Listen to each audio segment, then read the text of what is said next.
now when it comes time to change the batteries on the unit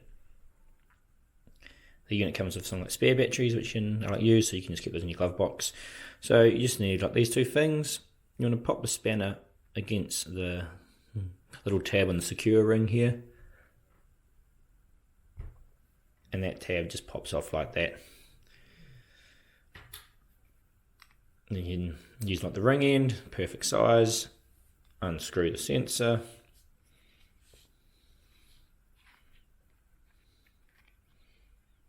and here you can see we've got the cap off and the battery's just in here. So just using this here, you can see it can only come out like one way here, so there's a backing tab on one side. You can't push it out that side, you've got to push it out the opening. So just use the edge of that and push the battery out. Then grab your replacement battery, slide it in, like pluses at the top, the flat end without any text goes to the bottom. They are just CR1632, so just common batteries that you can get locally. Kit does come with some spare ones, as I've already said. Push it in, easy as that. Screw on the cap back on.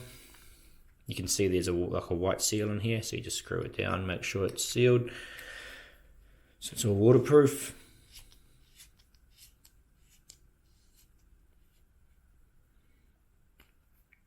You can see it's flush now. Grab the backing cap and just put that back on as well. So you'll see with like the backing cap, when you put it on to get it to line up,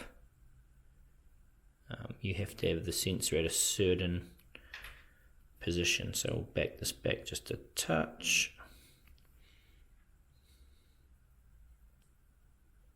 And that goes on like that. Push that back down.